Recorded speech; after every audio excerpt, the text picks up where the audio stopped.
Good news about Shohei Ohtani throws the pill today. Touched 97 miles per hour on the fastball. That's stupid to me. Like, how good is beautiful. This? I mean, it's beautiful, but crazy. Dave said they're looking at him, of course, to join this rotation at some point as a top end starter. He's going to be an ace, if not the ace, for this team. And if everybody's healthy, you have a lot of tough conversations or good conversations to have. No. There's not even tough conversations. No one's healthy. So you bring him back. But again, I don't want him to come back when it's too soon. Yeah. We talked to Mark Pryor, who was so great. If you haven't listened to the episode of Dodgers Territory with Mark Pryor on Thursday, please do, because it was amazing. A lot of really good information about what's going on with your Dodgers starting staff. But that's the thing. Like, I think Shohei is obviously like a talent among, like, he's a man among boys on a bazillion level, but don't bring him back if it's too soon. But he's so unbelievably talented. I think it's like, again, guys, we're going to be fine. Like, Clint and I want to freak out and pets' heads are falling off, as Clint likes to say, but we're still in first place.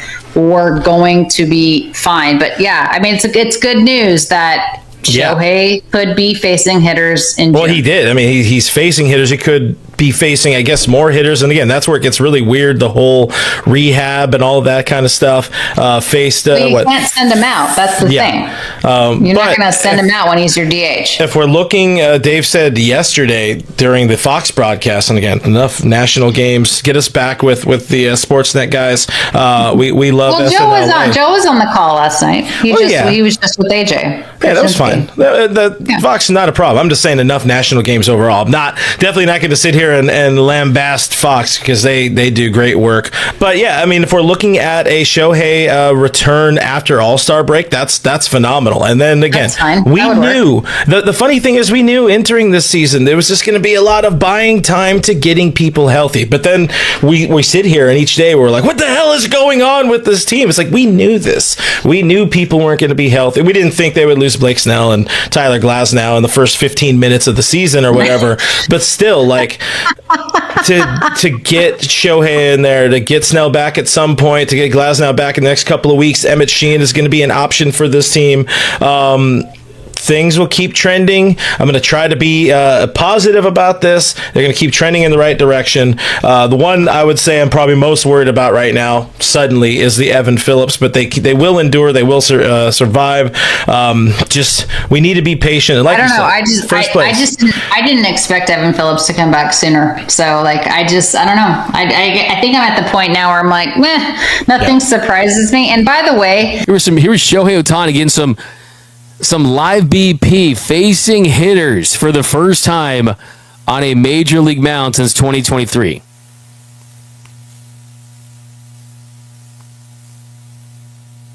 And you can see right here, I mean, the life, he's having fun with it too.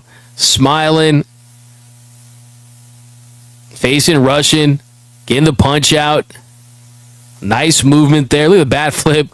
That's JT Watkins. Thought I'd tell you about that. But yeah, it was great to see Shohei Ohtani on the mound. It was great to see Shohei Ohtani take a next big step in his comeback to the mound. He went through 5 at-bats. He faced Hae-Sung Kim, Dawn Rushing, and game plan and communication coach JT Watkins. JT Watkins bat flipped on that walk. And basically, he didn't want to face the right-handed hitters, so that's why Watkins was in there. Shohei's become really close with JT Watkins, so yeah, it was a cool moment to see that. And it was cool to see Shohei kind of be lighthearted about a lot of the stuff as far as just like going out there. He did the punch out sign. He was just really involved. There was a moment where Hae-Sung Kim hit a line drive into right field, and he yelled to Teoscar Hernandez if he would have caught that. So he was having fun with it, but it was also getting his work done. He threw 22 pitches in the simulated inning, had 2 strikeouts, 1 walk, gave a line drive to Hae-Sung Kim, and every player said that he looked really good. And Dawn Rushing said he looked really good. Mark Pryor said it was a really good live BP. His fastball was sitting at around 95 miles per hour. He touched 97. The fastest pitch ever threw, by the way, was in the WBC against Vinny Pasquantino. Of course, he on the Royals back in 2023. And Dave Roberts said yesterday that the realistic expectation is that Shohei will be back after the All-Star break. So they're hoping that everything trends in the right direction. He doesn't have any setbacks, and that he will be a part of this rotation moving forward after the All-Star break in July. And Dave said that as far as will he throw another live BP, will he face hitters again? That's going to depend how he feels the next couple of days. So hopefully we'll get some good news from Shohei tomorrow that everything feels normal, feels right, and then we'll see something similar next weekend back in LA.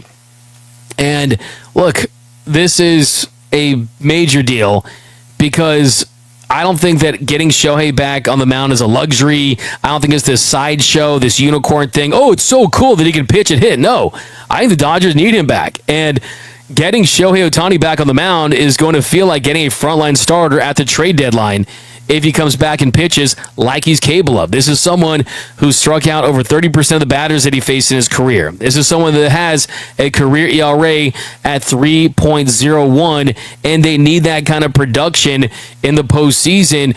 And look, if you can get Yamamoto, Ohtani, Glasnow, or Snell, and then worry about the rest, if those three guys are healthy, this team's going to win the World Series. I'll say it here right now in May, because look what they won the World Series with last year. So it's going to be big time to get him back on the mound, just from excitement level too, just kind of the energy it brings into this clubhouse. There was a funny moment where Kike was giving him the pitcher's helmet that he thought, hey, maybe you could use this. But yep, that is the story in Dodgerland tonight. Not a fun weekend for LA. And to end this show, I'm going to take all of your comments. I'm going to read like 20 comments before we head out of here. All right, here we go. Daniel, why are YouTube commenters smarter than Dave Roberts? Hey, it's like what they are. And you guys are the smartest and the best fans of the game. But I'll never forget a quote from Tommy Lasorda where he said, if I listened to the fans in the stands, then I'd be sitting right next to them. But still, I love that passion. Conforto is the Lance Lynn of hitting from Carl. Raleigh Alvarez Fardo is basically still playing the Giants, just screwing the Dodgers. Yeah, I mean, he was always a Dodgers killer. Right now, he's killing the Dodgers. So we got D-Mac. How is Duffy's rehab coming along? Alex Renteria. I needed a laugh tonight. I appreciate that. Matt Leiter says, that's why I lease all my vehicles. I like that callback. Dodger Dave, Kim at second base, Teo and Lev, Tommy in center, Pons and right. Am I crazy for this? No, you're not. I mean, Pajes and right is great because you get the arm, you get the range, and then you have two above-average defenders. Kim, though, he needs more time to prove that he can hit, if we're being completely honest. I think he needs more opportunities, and hopefully he starts to get more of that. Slim Conforto's looking like Andrew Jones, but worse.